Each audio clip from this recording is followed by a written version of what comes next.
our freshman year of college in science class, which was also known as science class for those of us who couldn't care less about science of any kind. We quickly discovered our mutual love of musical theater and were lucky enough to be cast in that year's show.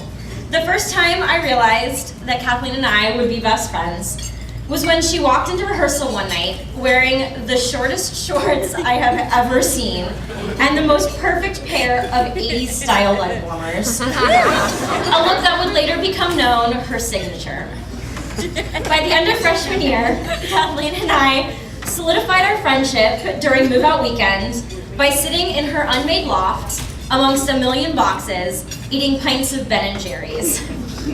Over the years, we bonded over everything from coffee to PEMCO, our musical theater company, to Coach.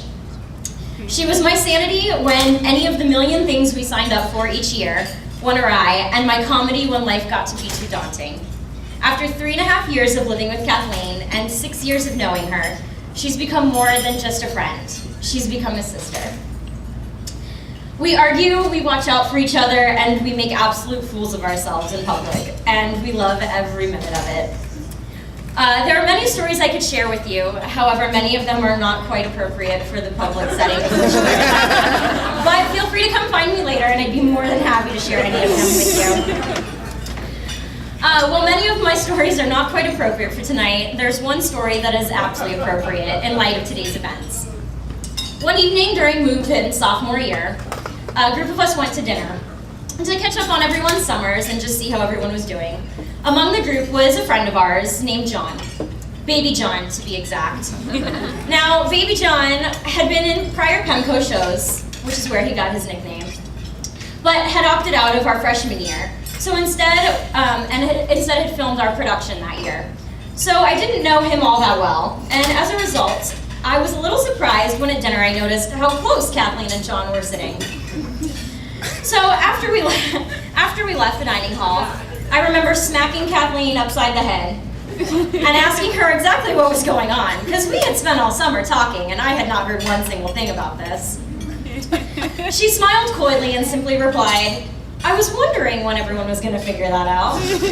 Of course, being the supremely perceptive and intelligent people our friends are, we noticed right away. Word spread, heads spun and guffawed, and everyone wondered how long this seemingly random relationship would last.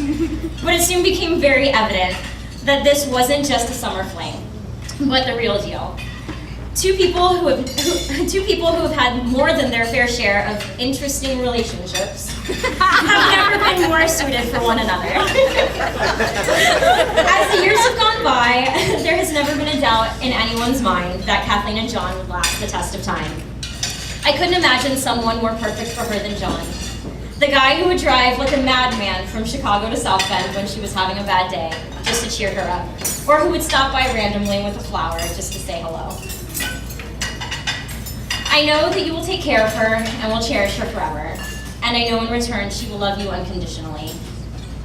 And as you begin the next chapter of your life together, I want to offer you both a few words of advice. John, never let Kathleen buy Tostitos with lime. Ever. She'll eat the entire bag, and then she'll spend the rest of the night complaining that her stomach hurts. It's happened more than once. Set all the clocks 5 to 10 minutes faster in your apartment, because she will never be anywhere on time otherwise. Always check that she has her keys, her wallet, and her cell phone before she leaves the apartment. And also, make sure you have your keys in hand to reopen the door for her when a minute after she walks out and locks it, realizes she's forgotten something else. Never bother her before she's had her morning cup of coffee. And always laugh at her bad lawyer jokes, because there are a lot of them. And she'll tell them anyway, so you might as well just go along. And Kathleen, always make sure to have the fridge stocked with cookie dough, because we know John can't live without it. Make sure to keep at least a few Smirnoff Ices or other girly beverages.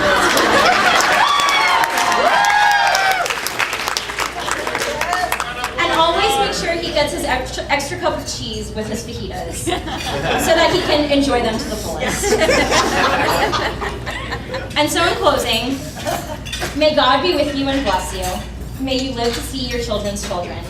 May you be poor in misfortune, and rich in blessings. And may you know nothing but happiness from this day forward.